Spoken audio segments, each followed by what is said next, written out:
Hello guys, and today we have here another awesome fusion deck. We have here Spirit Beast with their new ultis gaia-pelio, I think is how you say it. And this is another deck with a little bit of influence from my locals, because I know last time I went to locals I had a whole bunch of people that were running Divine Wind in the deck, and it's not too bad. I'll talk about them once I get to them. But for those of you who are new to Spirit Beasts, this is another deck that was introduced in Secret Forces and is actually really good. I'd say your Sendus is just a tad bit better, because your Sendus don't need to special summon, so they can play around with Vanity's Emptiness just way better. But this deck, if it can go off, it can just do a whole bunch of stuff. It can do loops where you just can get all like 5 cards from to your hand just real quickly, and if like the more you let this deck go off, the better it does. Like if you can stop it right away, like you have that Vanities, you have that Max C activated right away, because then this deck might not, like if it's Max C, they might go for 2 special summons and then end. Like they might try to make a Beetlefin, but if you Vanities them, then they can't do anything to get rid of that Vanities. They can be in a really bad situation, because then they won't be able to really do anything at all. And but yet if you don't Vanity them, if you don't have that Max C in there, and you let them go off and get a couple of their plays off, then you can just absolutely lose. Because like by turn 2 or turn 3, this deck can just do like 3 loops in a turn and get like 30 cards to their hand. But I will explain all of that for you newcomers, so let me go right in. We have here the Spiritual Beasts, all of which is a level 4 wind monster, so you can make Chidori, yet it's really hard to get out. Well, it's not too hard to get out multiple level 4s. All you have to do is do 2 defusions, because this is a contact fusion deck. All you have to do is return 2 of the fusion monsters to the extra deck, and then you can summon out 4 monsters, 2 of them being the beasts. So now you have the ability to make rank 4s. But gaia-pelio has the effect where, and you can activate all of these guys' effect multiple times per turn as long as they have been resummoned. You can increase the attack of all Spirit Beast monsters on the field by 500 for the rest of the turn, so even ones you have yet to summon, so that's really good. Then Pingu, you can banish a Ritual Beast monster from your extra deck, and then send another Ritual Beast monster with the same type as that monster from your deck to graveyard, so that helps fill up your grave, lets you get what you need. But it is a little bit iffy, because you get rid of one of your Ritual Beasts, so now you can't really go for your plays per se, or you have less copies, because once your Ritual Beasts hit the grave or the banish pile, they're gone, unless you decide to run Necroface. Kanahawk is a gold star pretty much, and he's just really one of the better ones, because you want him, because he lets off the loops, because you banish one, and then all of yours go to, when you contact vision, they all get banished. So you want as many in your banish pile as possible when you start your turn, so you can do a lot of loops. And this guy is really good. I wish Kama 1 was like this guy. You can target 1 card your opponent. After banishing a Ritual Beast card, target 1 card your opponent controls, return to the hand, so he gets rid of back row, gets rid of monsters, gets rid of anything. Win is our Ritual Beast, and Win will summon from the banish pile. This is a Zephyra monster who will summon from the grave, so it's another Lara. Elder will get you another normal summon, which is really nice, because now with Max C, they don't, like, if they Max C Lara or Win or Pilika, they get a draw. But with Elder, it's another normal summon, so that's really, really good for you.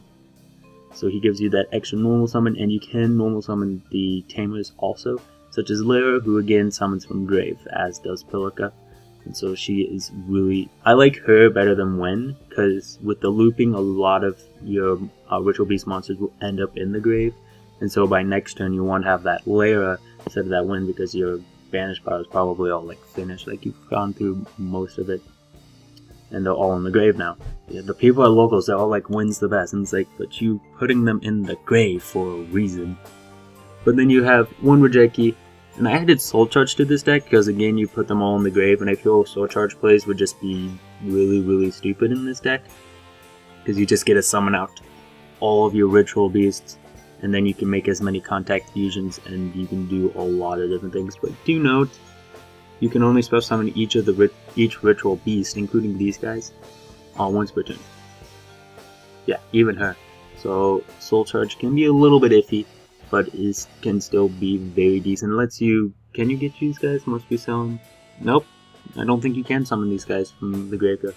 So just something to think about. I think it could be very decent if you can go for just attack or something, and your grave is filled up, the Imperial Iron Wall view or something like that. Soul Charge could help you out there. Because Imperial Iron Wall just shuts his deck down. Goldsark and Foolish again to set up our plays. Goldsark is like the Conahawk and Foolish is like the Rampingu. So again, the Goldsark is better than the Foolish. E-Telly gets us our Ritual Beast Tamers because they're all Psychics. So that is really, really nice. Bond with the Spirit Beast. This card, it's pretty much what we use to go for OTKs. Because you can get rid of 2 Ritual Beasts, including your extra deck monsters, to make another one. So that's really nice. You can also make this guy and have a 37 beater, but yet you won't be able to use his effect, which I'll get to later. I think this guy would be the best because he still has his condition effect, I believe. So this card's really great just for going for OTKs, including Mass Chain second, which can, depending on whether or not you have D-Fissure or Macro on the field, help us set up for different plays, or at the very least you can drop one into the grave for Lara. So Mass Chain second is really good, and it summons out Divine Wind, who isn't that bad of a card. D-Fissure is just meant to hurt our opponent. Any monster sent to graveyard is banished. Snatch Steal, because that's generic. Combination with the Spirit Beast. This card I think is just a really stupid card, really powerful card just by itself and how it works. Because if you control a Ritual Beast monster, destroy on the field up to the number of Ritual Beast monsters. You can destroy monsters on the field up to the number of Ritual Beast monsters you control.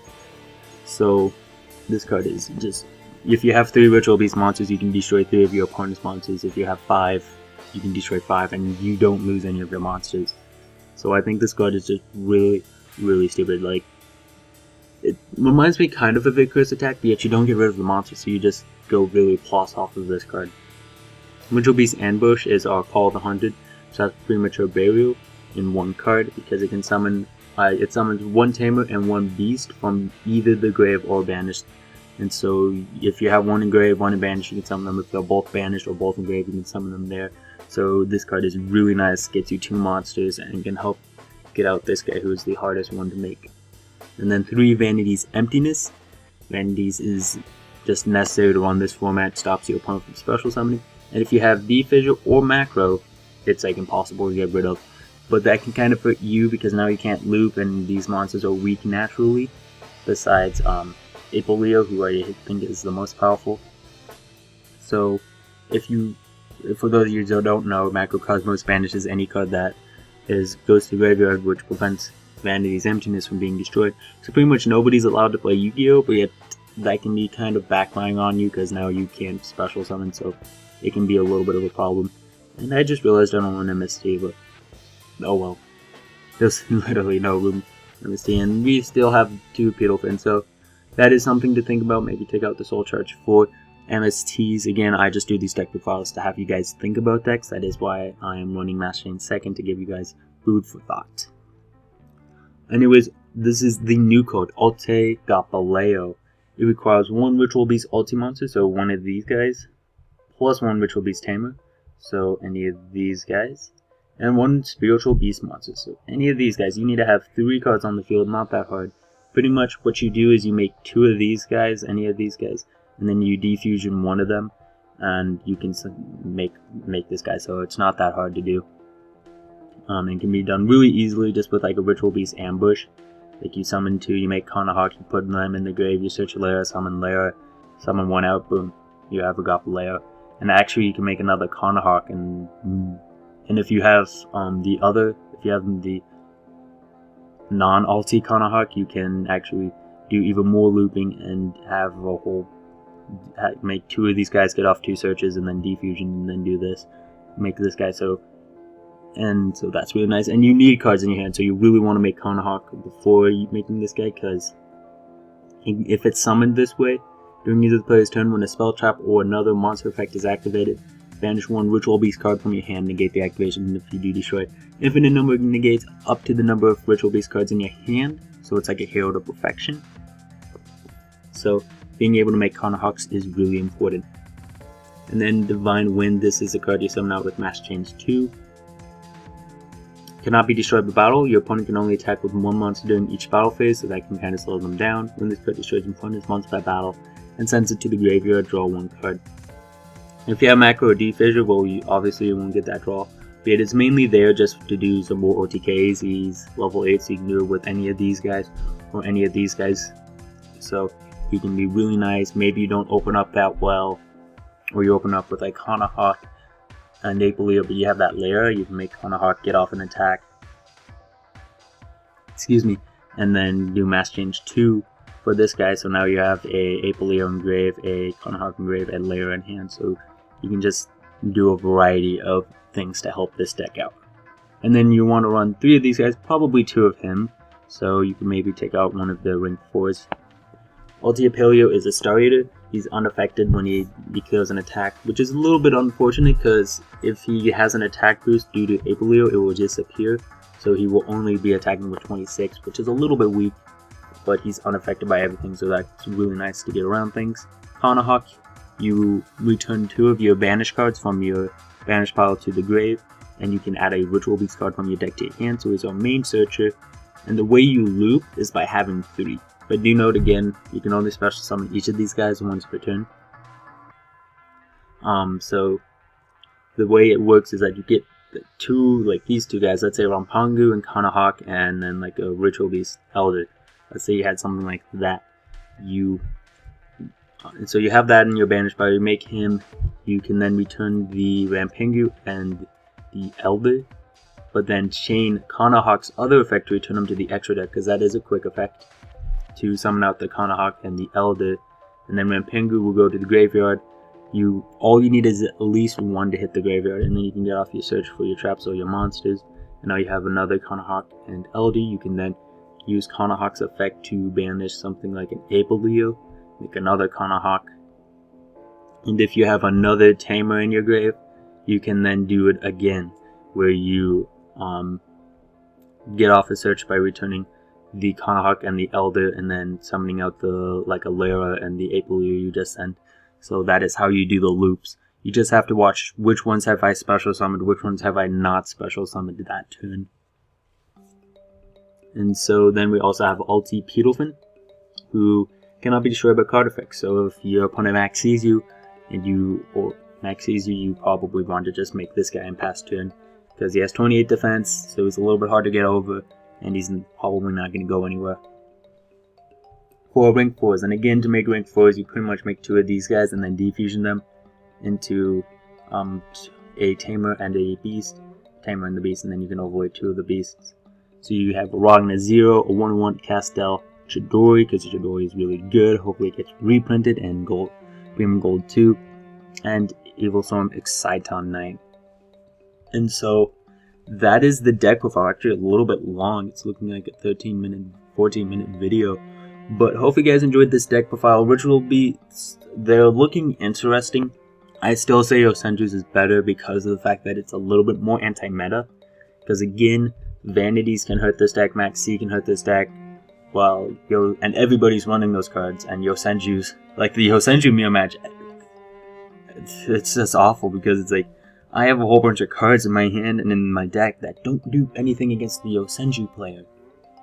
And so I feel Yosenju is just a little bit better because it can get around these cards, while Spirit Beasts kind of can get ginned and then be locked out of being able to play.